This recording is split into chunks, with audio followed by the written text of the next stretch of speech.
नमस्कार दोस्तों। तो आइए सेंटियागो के साथ नए सफ़र की शुरुआत करते हैं और कहानी में धीरे धीरे आगे बढ़ते हैं। घोड़े पर सवार वह लड़का रेगिस्तान पार कर रहा था। कई घंटे बीत गए। अपने दिल की बात सुनने के लिए वो बहुत लालायित था, क्योंकि दिल ही तो उसे बताएगा कि उसका खजाना कहाँ छुपा हुआ है। कीमियागर ने उससे कहा था, जहाँ तुम्हारा खजाना है वहीं तुम्हारा दिल भी होगा। मगर उसका दिल तो कुछ और ही बातें कह रहा था। बड़े गर्व से वह उसे गडेरिए की कहानी बता रहा था, जिसने अपनी भेड़ों को त्याग दिया और दो अलग अलग अवसरों पर देखे एक सपने को साकार करने के लिए निकल पड़ा। वो उससे नियति की बात कर रहा था, उन लोगों की बात कर रहा था जो दूरवर्ती प्रदेशों और सुंदर स्त्रियों की तलाश में पूर्व निर्धारित धारणाओं के साथ अपने समकालीन लोगों से जूझते हुए घूम रहे थे। वो बात कर रहा था यात्राओं की, खोजों की, किताबों की और परिवर्तन की। वो रेत के एक और टीले पर चढ़ने ही वाला था कि उसके दिल ने फुसफुसाया, उस जगह से सावधान रहना जहाँ आंसू छलक जाए। वहीं पर मैं हूँ और वहीं पर तुम्हारा खजाना भी है। लड़का रेत के टीले पर धीमी गति से चढ़ा। तारों भरे आकाश में चांद निकल आया था। नखलिस्तान से चले हुए उसे 1 महीना बीत गया था। चांदनी के कारण रेत पर परछाइयां बन रही थी, मानो समुद्र की लहरें लहरा रही हैं। उसे वह दिन याद आ गया जब एकाएक घोड़ा हिनहिनाता हुआ उसकी पिछली टांगों पर ठीक उसके सामने खड़ा हो गया था। तभी उसकी मुलाकात कीमियागर से हुई थी। तब भी खामोश रेगिस्तान और उस पर जो अपने खजाने की तलाश में निकला था, ऐसी ही चांदनी बिखरी हुई थी। जब वो रेत के टीले और चोटी पर पहुंचा तो उसका दिल उछल पड़ा। ठीक उसके सामने दूधिया चांदनी से जगमग चमचमाते रेगिस्तान में खड़े थे भव्य राजसी मिस्र के पिरामिड। लड़का वही घुटनों के बल बैठ गया। उसके आंसू निकल पड़े। उसने ईश्वर को धन्यवाद दिया, जिसकी वजह से उसे अपनी नियति पर यकीन पैदा हुआ। उस अरब वृद्ध बादशाह से मुलाकात हुई। वह क्रिस्टल व्यापारी, अंग्रेज और कीमियागर से मिला और उनसे भी ऊपर उस औरत से मिला जिसने उसे बताया कि सच्चा प्यार कभी किसी को अपनी नियति खोजने से नहीं रोकता। अब वो चाहे तो नखलिस्तान वापस जाकर फातिमा के साथ एक साधारण गडरिये का जीवन बिता सकता है। आखिर कीमियागर जो इस दुनिया की भाषा को समझता है, वो भी तो उसे रेगिस्तान में रहता आया है। उसे तो शीशे को सोना बनाना भी आता है। उसे अपना विज्ञान और कला किसी को दिखाने की क्या ज़रूरत है। लड़के ने अपने आप से कहा। अपनी नियति खोजते हुए उसने वो सब कुछ सीख लिया है जिसके बारे में वो कभी सोच भी नहीं सकता था। अब वो अपने खजाने को पाने ही वाला था। उसने अपने आप को स्मरण दिलाया कि कोई भी कार्य तब तक पूरा नहीं होता जब तक कि उसका उद्देश्य न प्राप्त हो जाए। लड़के ने अपने चारों ओर फैली रेत को देखा। जहाँ उसके आंसू गिरे थे वहाँ एक कीड़ा चल रहा था। रेगिस्तान में ही उसने जाना था कि मिस्र में इस तरह के गुबरैले कीड़े को ईश्वर का प्रतीक माना जाता है। एक और शकुन।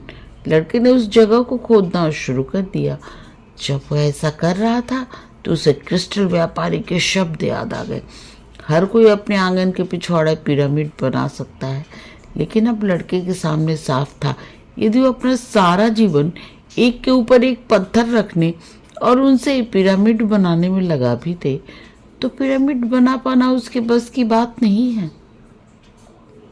रात भर वह उस जगह पर खुदाई करता रहा, मगर उसे मिला कुछ भी नहीं।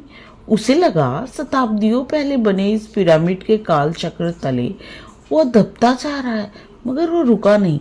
हवा चलती तो उसका खोदा हुआ गड्ढा रेत से भर जाता, मगर उसने हिम्मत नहीं हारी। उसके हाथ खिसने लगे थे, थक कर चूर हो गए थे, मगर वो अपने दिल की बात को कैसे टालता। उसने दिल से कहा था, वहीं खोदना जहाँ आंसू गिरे। वो गड्ढे में से कंकड़ पत्थर निकाल रहा था कि उसे एक पदचाप सुनाई दी। बहुत से साए उसके करीब आ गए। उसकी पीठ चांद की ओर थी, इसलिए लड़का ना तो उनके चेहरे देख सका और ना आंखें। एक साय ने पूछा, तुम यहाँ क्या कर रहे हो? लड़का डरा हुआ था, इसलिए उसने कोई जवाब नहीं दिया। उसने अपना खजाना पा लिया था और अब जो हो सकता था उसके अंजाम से वह भयभीत था। हम लोग जनजातियों की लड़ाई के कारण शरणार्थी हो गए हैं और हमें कुछ धन चाहिए। दूसरे व्यक्ति ने कहा, तुम यहाँ क्या छिपा रहे हो? लड़के ने कहा, मैं यहाँ कुछ भी नहीं छिपा रहा हूँ। मगर उनमें से एक ने झटके से लड़के को गड्ढे से बाहर खींच लिया। दूसरा, जो उसके झोले की तलाशी ले रहा था, बोला, इसमें तो सोना है। जिस अरब शरणार्थी ने लड़के को पकड़ रखा था, उसके चेहरे पर चांदनी पड़ते ही उसकी आंखें चमकी। उस चमक में लड़के को अपनी मौत दिखाई दी। इसने इस गड्ढे में और ज़्यादा सोना छिपा रखा है, एक अरब बोला। उन्होंने लड़के को और खुदाई करने के लिए मजबूर किया, मगर मिला कुछ नहीं। सूर्योदय हुआ तो उन अरबों ने लड़के को पीटना शुरू कर दिया। उसके सारे बदन पर खरोंचें पड़ गई, उनसे खून रिसने लगा, उसके कपड़े फट गए। उसे लगा उसकी मौत नज़दीक है। किमियागर ने लड़के से कहा था, अगर तुम मरने ही जा रहे हो तो धन दौलत किस काम की? रुपया पैसा जीवन बचा सके ऐसा कभी कभार ही होता है। लड़का चिल्लाया, मैं यहाँ खजाने की खुदाई कर रहा हूँ। हालांकि उसका मुंह सूज गया था और उससे खून बह रहा था। उसने हमलावरों को बताया कि उसने एक नहीं 2 बार यहाँ पिरामिडों में छिपे खजाने का सपना देखा है। उन अरबों के सरदार से लगते आदमी ने अपने साथियों से बात की, इसे छोड़ दो, इसके पास और कुछ नहीं है, ये सोना भी इसने कहीं से चुराया होगा। लड़का हल्की बेहोशी की हालत में रेत पर गिर गया। सरदार ने उसे हिलाते हुए कहा, हम लोग जा रहे हैं। मगर जाते जाते वो लौट आया और लड़के से बोला, तुम मरोगे नहीं, जिंदा रहोगे। अब तुम्हें अक्ल आ जानी चाहिए कि आदमी को इतना बेवकूफ़ नहीं होना चाहिए। सुनो, 2 साल पहले ठीक इसी जगह मुझे भी एक बार सपना आया था। मैं देखता था मुझे स्पेन जाकर खंडहर होते हुए उस गिरजाघर को ढूंढना चाहिए जहाँ गडेड़िए भेड़ों के साथ आराम करते हैं। अपने सपने को में मुझे गुलड़ का पेड़ दिखाई देता था और मुझे लगता था अगर मैं उस गुलड़ की जड़ें खोद डालूं तो मुझे छिपा हुआ खजाना मिल जाएगा। मगर तुम्हारी तरह इतना बेवकूफ़ नहीं हूँ कि महज बार बार आने वाले एक सपने के कारण पूरे रेगिस्तान को पार करूं। वे लोग उसके बाद वहां से चले गए। लड़का लड़खड़ाता हुआ किसी तरह खड़ा हो गया। एक बार फिर उसने पिरामिडों को देखा। उसे लगा कि पिरामिड उस पर हंस रहे हैं। वो भी हंसा। उसका दिल खुशी से पागल हो रहा था, क्योंकि अब उसे पता था कि उसका खजाना कहाँ है। रात होने से पहले वह लड़का उस वीरान खंडहर होते छोटे से गिरजाघर में पहुंच गया। उसके परिसर में वो गुलड़ का पेड़ अभी भी उसी तरह खड़ा था। आधी टूटी छत के बीच से आसमान में बिखरे सितारे अभी भी उसी तरह देखे जा सकते थे। उसे याद आया वो समय जब वो अपनी भेड़ों के साथ यहाँ पहुंचा था। बड़ी शांत रात थी सिवाय उस सपने के। एक बार फिर वो वहाँ मौजूद था, मगर इस बार उसके साथ भेड़ों के रेवड़ के बजाय एक फावड़ा था। वो बहुत देर तक आकाश को निहारता रहा। फिर उसने अपने झोले से मदिरा की बोतल निकालकर थोड़ी सी पी। उसे याद आ गई वो रात जब रेगिस्तान में इसी तरह किमियागर के साथ सितारों की छांव में उन दोनों ने मदिरा पी थी। उसे वे सारे रास्ते एक एक कर याद आने लगे जिस पर वो चला था, और ईश्वर को बताया वो विचित्र रास्ता भी जो उसके खजाने की तरफ जाता था। मगर उसे बार बार आने वाले सपनों पर विश्वास नहीं होता, तो वो उस जिप्सी औरत से क्यों कर मिलता? वो बूढ़ा बादशाह, वो चोर, छोड़ो, बहुत बड़ी फेहरिस्त है। शकुनों का वो मार्गदर्शन, कितनी कितनी बार वहाँ गलती की कोई गुंजाइश नहीं थी। उसे नींद आ गई और जब वो जागा तो सूरज आसमान में काफी ऊपर चढ़ चुका था। उसने गुलड़ की जड़ों के आसपास खोदना शुरू किया। फिर आसमान की ओर ताककर चिल्लाया, वाह रे जादूगर, तुम्हें तो पूरी कहानी मालूम थी।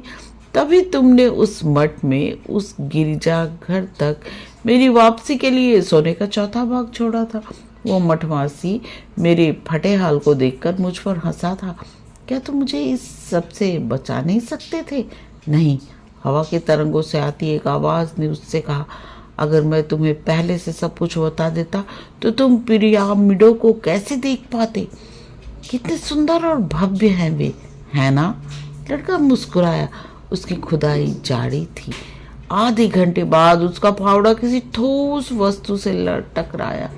1 घंटे बाद उसके सामने स्पेनी स्वर्ण मुद्राओं से भरी एक तिजोरी थी। उसमें बहुमूल्य हीरे जवाहरात थे। लाल और सफेद परों से सुसज्जित स्वर्ण मुकुट थे। रत्न जटित पत्थर की मूर्तियां थी। शायद युद्ध में विजित वह किसी देश का लुटा हुआ पुराना और विस्मृत खजाना था, जिसे विजेता अपने वंशजों को बताना भूल गए थे। लड़के ने अपने झोले से उरीम और थुमीम पत्थरों को निकाला। इन 2 पत्थरों का इस्तेमाल उसने सिर्फ एक बार बाजार चौक में किया था। उसके जीवन पथ में कितने ही शकुन आए थे, उन्होंने ही उसका मार्गदर्शन किया था। उसने उरीम और थुमीम को तिजोरी में रख दिया। वे भी उसके इस नए खजाने का एक हिस्सा थे। उसे उस बूढ़े बादशाह का स्मरण हो आया जिसने वह शायद ही कभी मुलाकात हो। सच है, लड़के ने सोचा, जिंदगी उन लोगों के लिए वाकई बहुत उदार होती है जो अपनी नियति को खोजते हैं। फिर उसे याद आया कि उसे तो वादे के अनुसार तरीफा जाना होगा, उस जिप्सी औरत को अपने खजाने का 10वां हिस्सा देने। ये जिप्सी लोग बड़े चतुर होते हैं, शायद इसलिए कि वे इतना घूमते फिरते हैं। और फिर से बहने लगी। अफ्रीका से आने वाली पुरवाई, उसके साथ न तो रेगिस्तान की गंध थी न मूरों के आक्रमण का भय। उसके साथ तो एक ऐसी मनमोहक सुगंध थी जिसे वह बखूबी पहचानता था। और वह स्पर्श एक ऐसे चुंबन का जो बहुत दूर से धीरे धीरे आया था। वो स्पर्श जो वह उसके होठों पर ठहर गया था। लड़का बेसाख्ता मुस्कुरा पड़ा। उसकी प्रेमिका ने ऐसा पहली बार किया था। मैं आ रहा हूँ फातिमा, लड़के ने कहा। यह है अल्केमिस्ट का अंतिम भाग। नमस्कार।